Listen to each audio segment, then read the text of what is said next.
Hello, welcome back to another breaking news update. My name is Jimmy Boyd, and you were watching Boyd News. I want to thank you so much for tuning in today. I've got an update coming out regarding Ukraine to share with all of you, and I want to talk a little bit about what this war is going to look like, how things will develop inside of Ukraine after this war comes to an end. We've been hearing recently that as soon as Donald Trump gets into the White House, as soon as 4 days from now, we could potentially see Ukraine and Russia entering into negotiations. As soon as they do that, maybe they'll come up with some sort of deal, end this war. And we've also been hearing that the UK and France might be sending their own troops over to Ukraine to support Ukraine and also protect their sovereignty once this war comes to an end and they create a demilitarized zone or whatever's going to happen. We don't know all the details yet, but we have been hearing a lot that the UK and France may deploy their troops. Okay, so we had a story coming out last night. You can see here on your screen UK and France holding talks over deployment of troops to Ukraine. Keir Starmer and Emmanuel Macron are discussing sending British and French soldiers to Ukraine as a peacekeeping force after any potential deal to end the war. So apparently, Keir Starmer and Emmanuel Macron have been discussing this a little bit over the last week as they're making preparations right now to potentially send their own troops to Ukraine to back them. This would obviously come after this war ends. So I want to talk some more about this today. And we also have some news that looks like there is three scenarios that could potentially play out in terms of the UK and France sending their troops to Ukraine. So I want to talk to you about what some of these scenarios might possibly be and how the UK and France would get involved inside of Ukraine to protect them when this war does end. Okay, so let's hop on over to this official report that came out last night from the Telegraph. UK and France in talks over sending peacekeeping troops to Ukraine. Deployment of Western soldiers could help underpin post-war settlement between Kiev and Moscow. Here's a little picture of French and British troops here. So it says Sir Keir Starmer and Emmanuel Macron are discussing sending British and French soldiers to Ukraine as a peacekeeping force after any potential deal to end the war, the Telegraph understands. The French president has championed the idea and has already talked about it with Vladimir Zelensky, the Ukrainian president, and Donald Tusk, the Polish prime minister.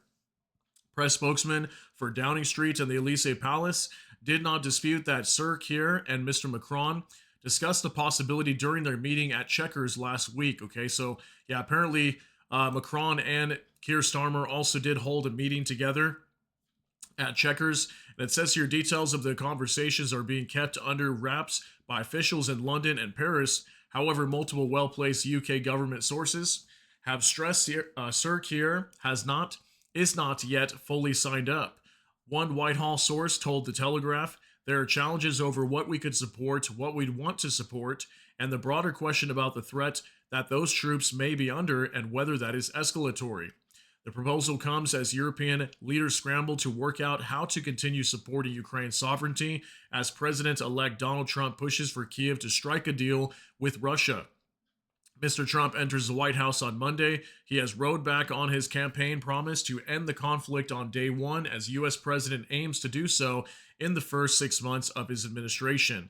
Okay, so we have been hearing about that the Trump team is not going to be able to end the war in one day, but they plan to shoot for the first 4 to 6 months or so of the administration starting to try to end this war, okay? It also says here, Sir Keir has long been expected to visit Ukraine in the early new year in what would be seen as a symbolic show of support for Mr. Zelensky and U.S. backing waivers. Publicly, the UK government's position is that Western allies should give Mr. Zelensky as much support as possible, with the Ukrainians deciding when and if to hold peace talks.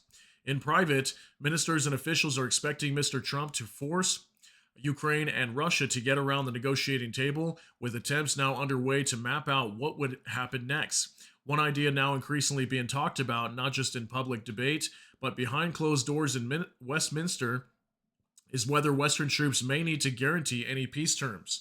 The thinking revolves around the idea that Russia could keep Ukrainian land it has captured as part of the peace deal, though much uncertainty about that prospect remains. Should that happen, European leaders have been thinking about what can be done to make sure the remaining territory of Ukraine is protected from any future Russian attacks. Okay, so there is more information on this article, and I will cite it down below in the description for you guys of this video if you want to go and check that out. But we're going to hop on over to X now, and I want to show you guys some of these scenarios that the UK and France are thinking about in terms of protecting Ukraine when they deploy these troops. So I have this report here from Nexta. It says UK and France may deploy troops to Ukraine.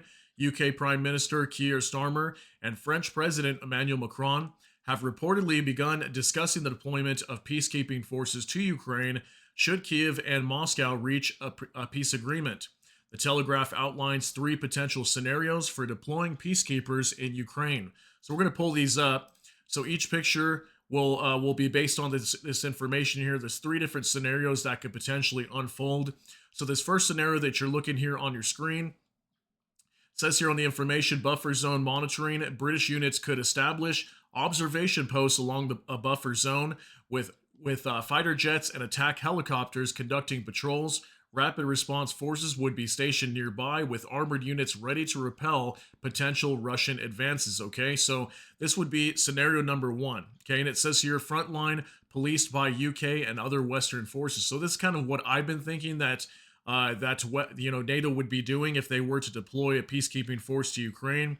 I would think they would deploy all their troops and their equipment along the front line to kind of protect the demilitarized zone.